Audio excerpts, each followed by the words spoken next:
AITA for ending my marriage after my wife's affair came out at our anniversary dinner?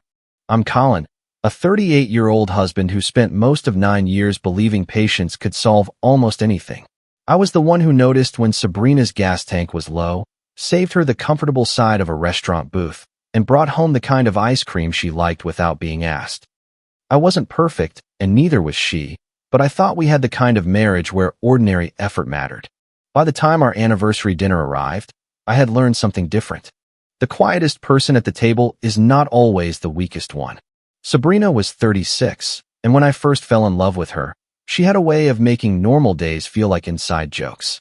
We used to grocery shop late on Friday nights because the store was nearly empty, and she would push the cart too fast down the frozen food aisle while I pretended not to know her. She remembered the names of my childhood friends.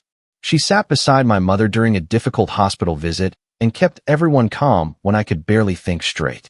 That history mattered because it explained why I ignored so many small changes. From the outside, our marriage still looked fine. We showed up together to birthdays and cookouts. We split household chores without keeping score. We used the same credit card for groceries and recurring bills.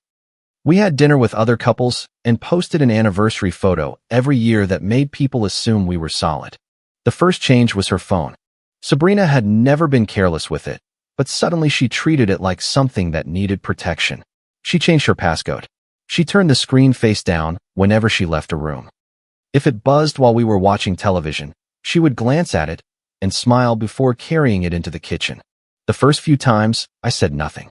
People were allowed to have private conversations. Marriage didn't erase personal space, and I didn't want to become the husband who treated every notification like evidence. Then the late night started. She would sit at the kitchen counter after midnight with the overhead light off, the glow from her phone lighting her face. If I came in for water, she would lock the screen. "Who are you talking to?" I asked one night. "Work stuff." At 12:30? She sighed as if I had interrupted something important. Some people don't stop existing because you're ready for bed. I didn't say they did. You didn't have to. That became the pattern. I asked a simple question. Sabrina answered a harsher one that I hadn't asked. Then I ended up defending my tone instead of getting an answer. A week later, I suggested we have a phone-free dinner at home. I made pasta, opened a bottle of wine, and set both of our phones on the counter. She looked at mine, then at me. "What is this?" "Dinner. You know what I mean. I thought we could have an hour without interruptions." She put her phone in her pocket. "You're being weird. I'm trying to spend time with my wife." By making rules? It wasn't a rule. It feels like one. She ate 3 bites before saying she had a headache. 10 minutes later, she was upstairs with her phone. I told myself she was stressed. I told myself we had become too comfortable, that maybe I had stopped noticing what she needed. I made more effort. I planned a weekend afternoon together. I asked if she wanted to go back to the restaurant where we had celebrated our 5th anniversary. I suggested counseling before our problems hardened into resentment. Sabrina reacted to the word counseling like I had accused her of something. "We're not broken," she said. I didn't say we were. Then why do we need a stranger involved? Because every conversation ends with both of us frustrated. No. Every conversation ends with you trying to make me admit I'm doing something wrong. I sat across from her at the kitchen table, hands flat against the wood, so I wouldn't start gesturing and give her another reason to focus on my delivery. "I'm not asking you to admit anything," I said. "I'm asking you to tell me why you've been distant." "I need space." "Space from what?" Her eyes narrowed. "That. Exactly that." "What?" "The questions. The pressure. The feeling that I have to explain every emotion to you." I remember staring at her and realizing I had no safe answer. If I asked what she meant, I was pressuring her. If I stayed silent, I was cold. If I apologized, we would move on without discussing the actual problem. So I apologized. That was my mistake for a long time. I mistook ending an argument for repairing something. The night that shifted everything started with a rideshare receipt. Sabrina said she was having dinner with her friend Paige. She wore a black blouse I hadn't seen in months and spent more time than usual choosing earrings. I noticed, but I didn't comment. She kissed the side of my face on her way out. "Don't wait up," she said. At 10:47 p.m., a rideshare receipt arrived in the shared email account we used for household reservations and travel. The pickup was from a restaurant I didn't recognize. The destination was a hotel. I opened the receipt twice, convinced I had misunderstood it. The account was under Sabrina's name, but the card attached to it was our shared card. The trip had ended at 8:14 p.m. She didn't come home until almost midnight. When she walked in, the first thing I noticed was the smell on her coat. It wasn't her perfume. It was men's cologne, sharp and woody, strong enough that I caught it when she passed me. "How was Paige?" I asked. "Fine. What did you two do?" "Dinner. Drinks." "Where?" She stopped halfway through taking off one shoe. "Why?" "The rideshare receipt went to the shared email." Her face changed for half a second. It wasn't guilt exactly. It was calculation. Then she laughed. "You're checking receipts now?" It showed up in our inbox. So it says you went to a hotel. The restaurant was next to a hotel. The driver probably marked the wrong entrance. The receipt has the hotel address. Oh my God, Colin. I'm asking what happened. You're interrogating me. I'm asking one question. She picked up her shoes and walked toward the stairs. This is why I didn't want to come home. That sentence stayed with me. Not because it answered anything, but because it sounded prepared. The next afternoon, Paige called me. Paige had been friends with both of us for years, though she was closer to Sabrina. Her voice was careful in a way that made me immediately uncomfortable. "Hey," she said. "Is everything okay over there?" "I don't know." "What?" A pause. "Sabrina said things have been tense." "They have." "She said you've been kind of intense lately." "Intense how?" She didn't give me every detail. "Did she tell you I suggested counseling?" "No." "Did she tell you she came home after midnight and our shared account showed a ride to a hotel?" Another pause, longer this time. "No." "She said you were monitoring where she went." "I saw a receipt in an email account we both use." "I'm not trying to get in the middle." "You already are." The words came out sharper than I intended. Paige went quiet. I lowered my voice. "I'm sorry, but she told you enough to make you call me. That means this isn't private anymore." She said she's scared of how you might react if she asks for space. I sat down at the end of the couch. "Scared how?" She just said you can get cold. Cold. Not violent. Not threatening. Not cruel. Cold. It was vague enough to sound serious and impossible to disprove. "Paige, has Sabrina ever told you I threatened her?" "No." "Blocked her from leaving?" "No." "Taken her phone, controlled her money, or told her who she could see?" "No." But emotional safety is about more than just that. I know what emotional safety means. I also know what it means when someone starts preparing witnesses before a breakup. She inhaled slowly. "That's not fair." "Maybe not, but it's what this feels like." After the call, I sat in the quiet living room and looked around at the evidence of our normal life. Sabrina's shoes were under the coffee table. Her mug was in the sink. A folded blanket from our last movie night was still on the arm of the couch. Nothing looked broken, but somebody had started writing the ending. That evening, I asked Sabrina for one honest conversation. No accusations. No raised voices. I told her if she wanted a separation, we could discuss it. If she wanted counseling, I would go. If she needed financial independence, we could separate our personal spending while keeping the household bills organized. She folded her arms. "You're turning our marriage into a courtroom. I'm giving you options. You're making everything transactional. Then tell me what you want." "I want breathing room." "What does that mean?" "It means I don't want to report to you." "I'm not asking you to report to me. I'm asking you not to lie to me." Her expression hardened. "That sentence is exactly why I need space." I stood up too fast, and the chair legs scraped the floor. "Stop making me apologize for noticing what you're doing." For the first time in weeks, my voice was loud. Sabrina froze. Then she looked almost relieved. "There it is," she said quietly. "What?" "The real you." I stared at her. I had raised my voice once after weeks of evasions, and she was looking at me like I had handed her something useful. I stepped back from the table. "I'm going for a drive." She didn't stop me. Later, I learned that she told Paige I had exploded and that she no longer felt safe having difficult conversations alone with me.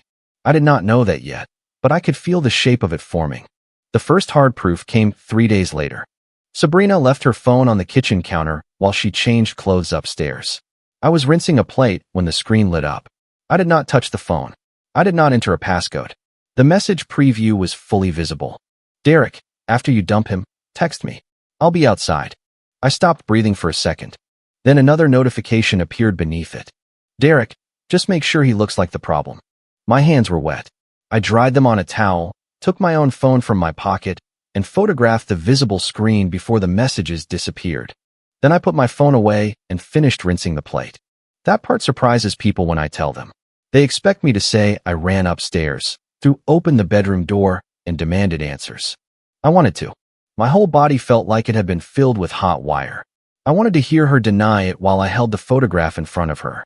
I wanted to ask how long, how many times, and whether every conversation we had tried to repair was just material for the story she planned to tell. But the second message stopped me. Just make sure he looks like the problem. Sabrina wasn't only waiting to leave. She was waiting for a reaction. If I confronted her then, she could cry, call Paige, leave the house, and tell everyone I had frightened her. She had already laid the foundation. I would be trying to defend myself while she controlled the timeline. So I said nothing. When she came downstairs, she picked up her phone and checked the screen. Everything okay? I asked. Fine. She smiled at me. I smiled back. That night, I called Grant. Grant had been my closest friend long enough to know when to listen and when to interrupt. I told him about the messages, the rideshare receipt, the hotel address, and Paige's phone call. He did not say what most people say in situations like that. He did not tell me to confront her, throw her out, or post the evidence online. He said, don't hack, don't chase, don't scream. Use what's already yours. I feel sick. You should. I want to ask her how long it's been going on. And then what? I don't know. That's the problem. She does. I was quiet. Grant continued. She has a plan. You have pain. Those are not equal positions. So I'm supposed to act normal? No. You're supposed to get smart. Save the message photo. Check the shared accounts. Talk to a lawyer before you move money or leave the house. Don't give her a scene. Give yourself a record. I hated how practical he sounded. I also knew he was right. The next morning, I reviewed only accounts and records I had legitimate access to. Our shared credit card statements. Our shared email. The phone bill for our family plan. Travel confirmations. Restaurant receipts. I did not guess her passcode. I did not install anything. I did not open private accounts. I didn't need to. The affair had been paid for with enough of our shared life that it left a trail. There was a hotel deposit from 6 weeks earlier that Sabrina had called a mistaken charge. At the time, she had told me the hotel reversed it. It had not been reversed. There was a restaurant reservation confirmation in the shared inbox under Derek's first name. The date matched a night Sabrina said she was at Paige's apartment. There were repeated late-night calls to the same number, sometimes for 40 minutes, sometimes for more than an hour. The number belonged to Derek. I recognized the name from the message preview, though I had never met him. There was another rideshare receipt from a neighborhood where Sabrina had no reason to be. Then I found the anniversary reservation. Sabrina had made it under her own name at a restaurant with a long booth along one wall. The reservation time was early enough that the dining room would be full. She had specifically requested the booth, according to the confirmation note. That alone meant nothing. But combined with Derek's message, it told me exactly what the dinner was supposed to be. A stage. I called Maya, my younger sister, that evening. She listened without interrupting until I finished. You're going to protect her, she said. No, I'm not.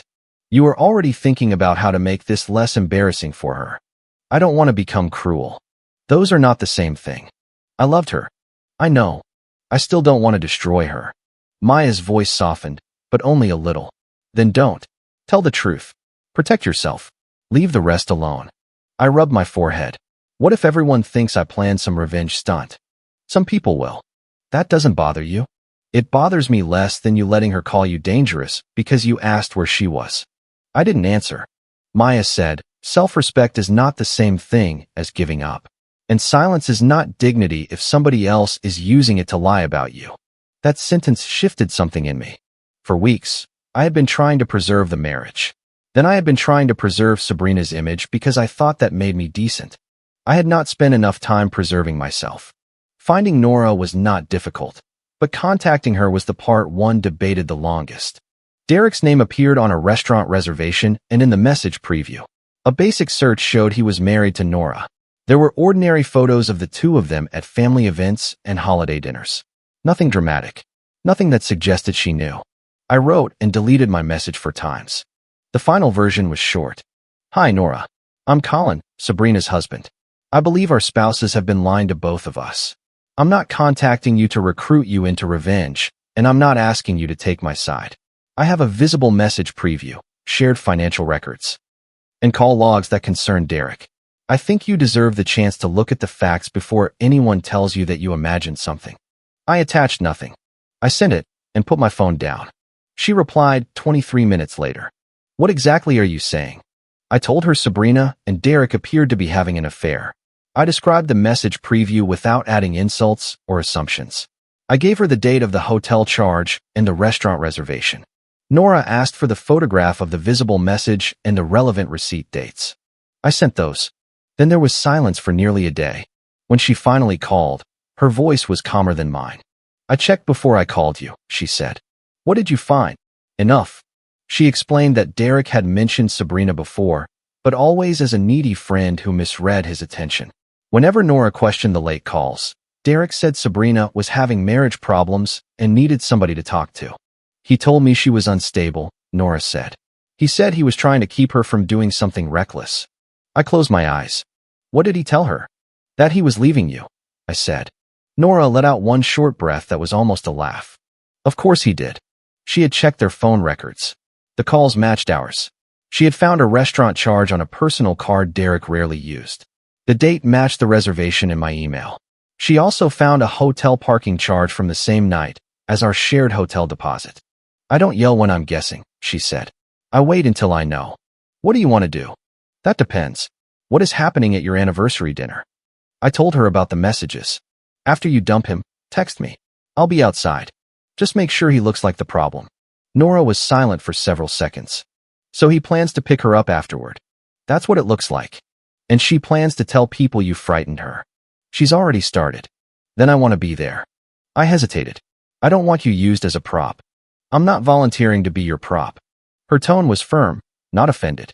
I'm going because Derek told two women two different stories and expected both of us to stay separated. I want to ask him questions while he can't change the timeline. We agreed on one thing immediately. There would be no shouting match if we could help it. No insults. No posting videos. No attempt to trap anybody into a confession. Facts, boundaries, then leave. Grant approved of the plan in theory and hated it in practice. This could still turn ugly, he said. I know. She could cry. He could get loud. Someone could call security. I know. You could also walk away now and handle it privately. I could. Why aren't you? Because she chose the restaurant to make me look unstable. If I cancel, she'll say I was controlling. If I confront her at home, she'll say she was trapped. If I say nothing, she leaves with the story already written. Grant leaned back in his chair and studied me. You're sure this is defense, not revenge? No, I said honestly. Part of me wants her embarrassed. That part of you doesn't get to drive. I know. He nodded. Then keep your voice down. Don't touch either of them. Don't block anyone from leaving. Don't argue about whether she has the right to end the marriage. She does have that right. Exactly. The affair and the lie are the issue, not the separation.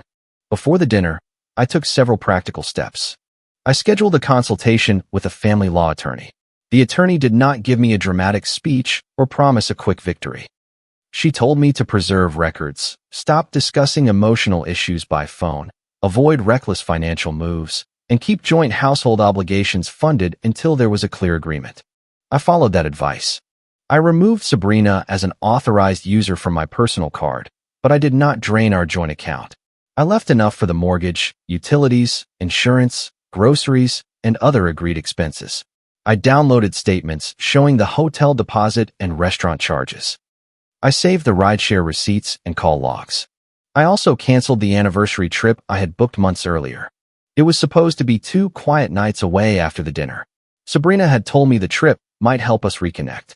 By then, I understood that she had intended to leave me before the trip and probably expected me to absorb the cancellation cost. The confirmation email arrived while she was sitting across from me at breakfast. Her phone buzzed. She looked at the screen. You canceled the trip? Yes. Why? I looked at her over my coffee. Do you still want to go? She opened her mouth, then closed it. I just think it's strange you did it without talking to me. The reservation was on my personal card. That's not the point. What is the point? She stared at me, searching for the version of the conversation she could use. Finally, she said, You've been acting different. So have you. Her expression tightened. I returned to my coffee. The anniversary dinner was on a Friday. I wore the blue shirt Sabrina liked because I knew she would notice if I didn't. I arrived on time. She had already been seated in the booth she requested, close enough to the center of the dining room that nearby tables could hear us if either of us raised our voice. A small candle flickered between us. Sabrina looked beautiful. That was one of the harder parts. Betrayal does not erase the face you loved. It does not remove the memories attached to familiar gestures. She had tucked her hair behind one ear the way she always did when nervous. Her wedding ring was still on her finger. "You're quiet," she said. "I'm listening." "To what?" "You." The waiter came over and asked if we wanted drinks. Sabrina ordered wine. I asked for sparkling water. Her eyebrows lifted. "No wine." "Not tonight." The waiter left. Sabrina folded her napkin in her lap. "I don't want this to become a fight." "Neither do I." "I mean it, Colin." "So do I." She looked around the room once. Not obviously, just enough to confirm we had an audience. That was when the last uncertainty disappeared. She had rehearsed this. The drinks arrived. Sabrina waited until the waiter moved away. "I've been doing a lot of thinking," she began. I said nothing. "I don't think this marriage is healthy for me anymore." The words were soft and careful. She sounded like she was reading from notes she had memorized. "I feel trapped," she continued. "I feel like every choice I make becomes something I have to defend. I need emotional safety, and I don't have that with you." A woman at the next table glanced over, then quickly looked back at her menu. Sabrina noticed. "I think we should separate," she said. "Tonight." She removed her ring and slid it across the table. "Let's end this before dessert." The ring stopped beside my water glass. I looked at it for a moment. Then I smiled. Not widely. Not happily. It was the expression that comes when the worst thing you expected finally says its name. Sabrina's shoulders shifted. She had expected pleading, anger, or disbelief. My calm unsettled her. "Is this the version you practiced?" I asked, "or the honest one?" Her eyes narrowed. "You're proving my point right now." "What point?" "That everything has to be a confrontation with you. I'm sitting here. You're being cold. I'm listening to my wife publicly describe me as unsafe, while the man she plans to leave with waits nearby." The color drained from her face. "What are you talking about?" The waiter approached with bread, sensed the tension, placed the basket down quickly, and left. Sabrina leaned forward. "Do not do this." "Do what?" "Turn this into one of your investigations." "I didn't need an investigation. You used our shared card." Her mouth opened slightly. I continued, still keeping my voice low. "You can leave. You just don't get to rewrite why. You went through my things." "No." A message appeared on your lock screen. The hotel charge was on our statement. The rideshare receipt went to our shared email. The call logs are on the family plan. She looked toward the entrance. That was when Derek walked in. He paused near the host's stand, wearing a dark jacket and the confident expression of a man who believed he was arriving after the difficult part was over. Then Nora stepped in beside him. Derek stopped. Sabrina's face changed completely. The wounded calm disappeared. For one bare second, she looked frightened, not of me, but of losing control of the room. Nora had not tricked Derek into coming. She had told him she wanted dinner and that they needed to talk. She chose the same restaurant and arrived at the time we had agreed on.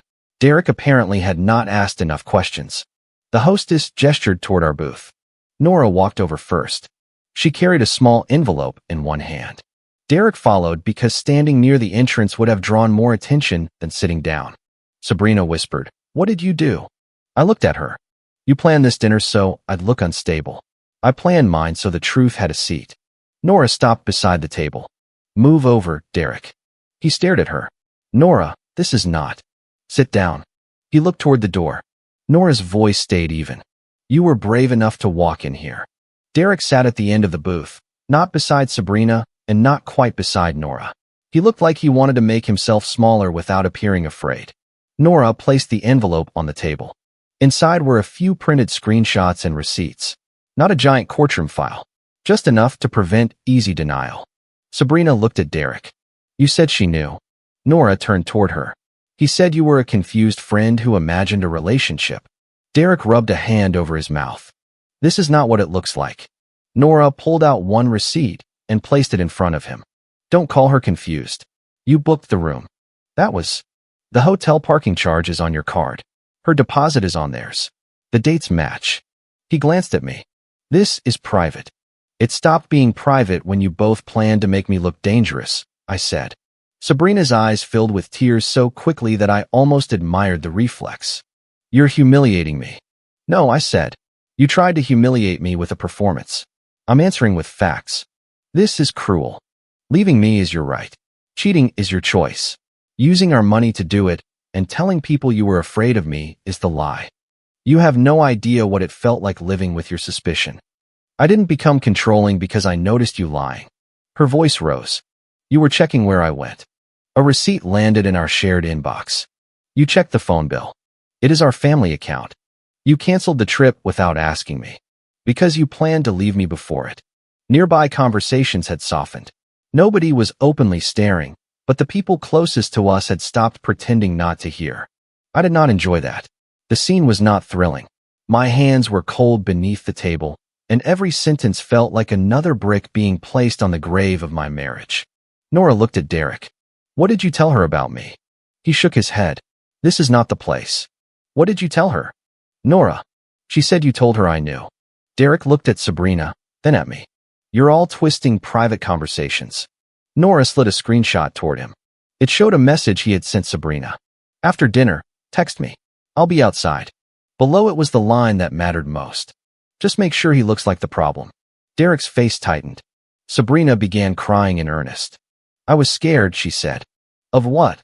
I asked. You. This. The way you can sit there like you feel nothing. I feel plenty. Then why are you doing this? Because you told me the separation was about space. You told him it was about freedom. You told our friends it was about fear. Which lie were you planning to serve with dessert? She covered her face with one hand. For a moment, I saw the woman I had loved. Not the person managing the story. Not the wife who cheated. Just Sabrina, overwhelmed and cornered by consequences she had spent months trying to avoid. It hurt. That did not make the facts less true. Derek shifted as if he meant to stand. Nora did not touch him. She simply said, sit down. He stopped. I'm not doing this here, he muttered. You already did it here, Nora replied.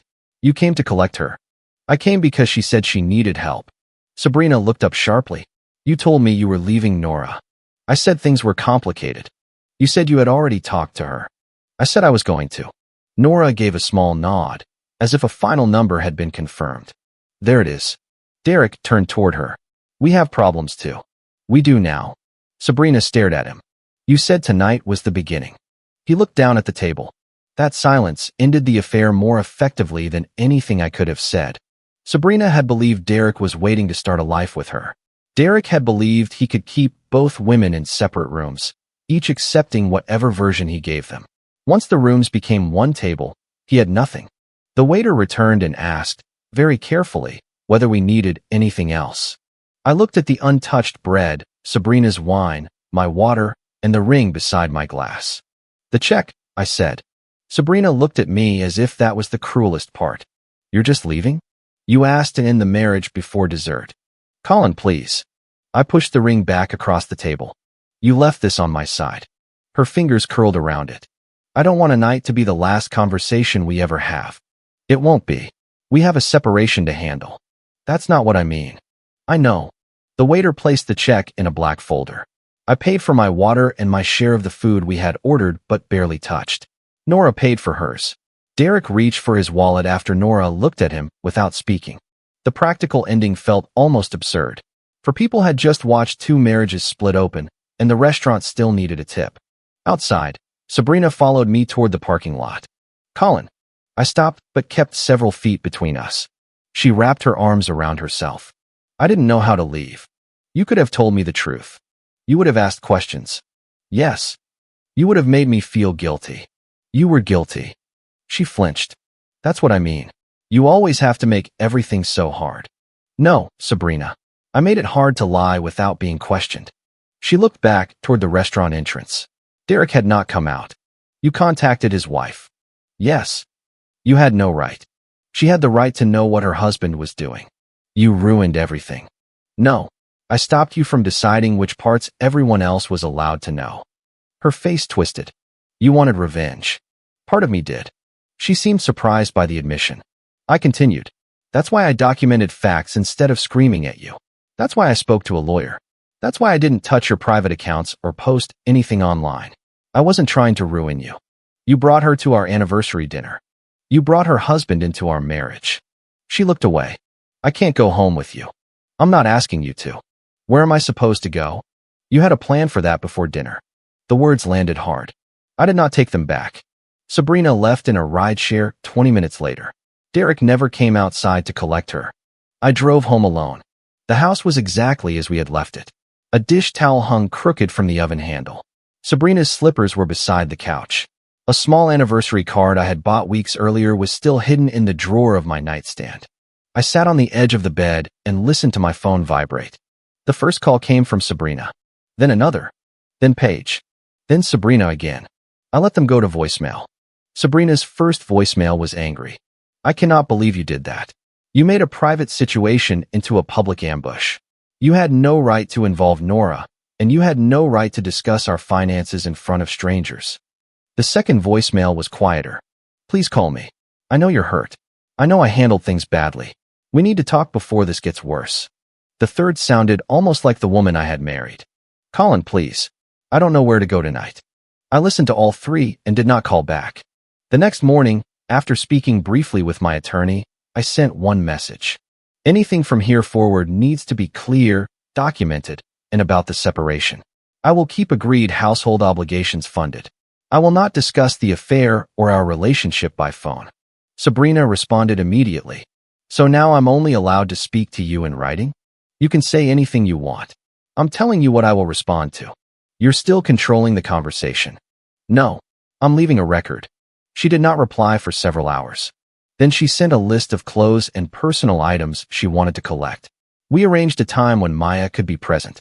Not because I believed Sabrina would attack me or because I wanted to intimidate her, but because I no longer trusted private interactions to remain private in the retelling. When Sabrina arrived, she looked exhausted. Maya sat at the kitchen table with a cup of coffee and said almost nothing. Sabrina packed 2 suitcases. She moved through the bedroom, opening drawers, pausing over small objects, occasionally wiping her face with the back of her hand. At one point, she held up a framed photo from our 7th anniversary. Do you want this? I looked at the picture. We were standing close together, smiling in sunlight. I remembered the day clearly. We had laughed until our stomachs hurt because a bird stole part of Sabrina's lunch. You can take it, I said. She placed it face down in her suitcase. Before leaving, she stood in the doorway. Did you ever love me? Maya looked up, but I answered before she could say anything. Yes. Then how could you do that to me? I felt something inside me go still. You're asking the wrong person that question. Sabrina left. Over the next 2 weeks, the social fallout happened slowly, not all at once. Some friends stayed silent. A few sent vague messages saying they hoped we could handle things respectfully, which usually meant they had heard enough to be uncomfortable but not enough to choose a position. Sabrina told people the dinner had been an ambush. That part was true. She left out why. She said I had been tracking her. She left out that the records were shared. She said I had cut her off financially. She left out that household bills remained funded and that I had only removed her from my personal card after discovering affair-related charges. She said Nora had been manipulated into helping me. Nora corrected that herself. She sent one message to the small group of mutual friends who had been drawn into the situation. Colin did not recruit me. He gave me verifiable information about my husband and let me decide what to do. I checked independently before attending the dinner. Please do not speak for me. That ended most of that argument. Paige messaged me privately 3 days later. I owe you an apology. I waited before answering. For what part? Her reply came quickly. For repeating what Sabrina told me without asking enough questions. She said she was scared, and I thought I was helping someone who needed support. I didn't know I was helping her build a cover story. I stared at the message for a long time. Did she ever tell you I threatened her? No. Did she ever say I stopped her from leaving? No. Then why did you call me as if I had? Paige took almost an hour to respond. Because she used words like trapped, unsafe, intense, and controlled. I filled in the rest. That was the most honest thing anyone had said to me about the situation. I wrote back, I appreciate the apology. I'm not asking you to attack her. I'm asking you not to repeat things you haven't verified. I won't. Sabrina's family reacted in stages. Her mother called me first and said, marriage problems should stay between spouses. I agreed. Then why did you involve another woman? Because her husband was involved first. That dinner was unnecessary. The affair was unnecessary. She went silent. I did not send her every receipt. I did not try to win her. I told her the shared financial charges would be handled through the separation process and that I would not discuss Sabrina's private life beyond correcting false claims about me. A week later, Sabrina's brother texted one sentence. I didn't know about Derek. I answered, most people didn't. That was enough. The financial consequences were less dramatic than people imagine and more exhausting. I organized the hotel deposit, restaurant charges, and rideshare expenses tied to the affair. Through my attorney, I requested that those amounts be accounted for during the separation process. I did not empty accounts or demand instant repayment. I simply refused to pretend marital money had not been used. Leaving me was Sabrina's right. Using our shared money to help stage the exit was not something I had to quietly absorb. The anniversary trip cancellation cost us a deposit, but it saved far more than going would have. Sabrina complained in one message that canceling it made her feel like I had been waiting to punish her. I replied, I canceled a trip you did not intend to take with me. She had no answer. Nora handled Derek in her own way. She did not throw him out that night or announce an immediate divorce. She required full financial transparency, asked for copies of statements, and scheduled her own legal consultation. She told me once, by text, that Derek kept insisting the affair had been emotional more than physical. Then she found another hotel charge. I checked before I came to the restaurant, she wrote. I'm still checking. I did not ask for details. Her marriage was hers to handle. What I did learn was that Derek did not leave Nora for Sabrina. He told Sabrina he needed time to sort out the damage. He told Nora that Sabrina had pressured him. He told at least one mutual acquaintance that the dinner had made him realize how unhealthy the situation had become. In other words, he kept doing what he had always done. He adjusted the story to fit the room. Sabrina called me again about 3 weeks after the dinner. I did not answer, but she left a voicemail asking for an in-person conversation. She said she wanted to apologize without lawyers involved. I agreed to meet in a quiet public place during the day. I told her the conversation would be limited to an hour. She arrived early. For a few minutes, neither of us spoke. She looked thinner. Her hand stayed wrapped around a paper cup she never drank from. I'm sorry, she said. I waited. I'm sorry I cheated. I'm sorry I lied. I'm sorry I told people things that made you sound worse than you were. Worse than I was. She looked down. That came out wrong. It came out accurately. She rubbed her thumb along the seam of the cup. I was unhappy. You were allowed to be unhappy. I didn't think you would let me go without making me explain everything. You mean without asking why? Yes. That isn't the same as refusing to let you leave. I know that now. I did not believe she had only learned it then. I believed she had known it all along, but needed a stronger justification than I wanted someone else. She continued. Derek made me feel like there was a life waiting for me. Was there? Her mouth tightened. No. I felt no satisfaction hearing it. He told me he had already emotionally left his marriage, she said. He said Nora knew they were basically over. And you believed him. I wanted to. That was probably the first fully honest sentence she gave me. She looked at me. I didn't plan to make you look dangerous. You told Paige you were scared of how I would react. I was scared. You told Derek to make sure I looked like the problem. Her eyes moved away. That was him. He wrote the words. You went along with the plan. I thought if people understood how trapped I felt, they wouldn't hate me.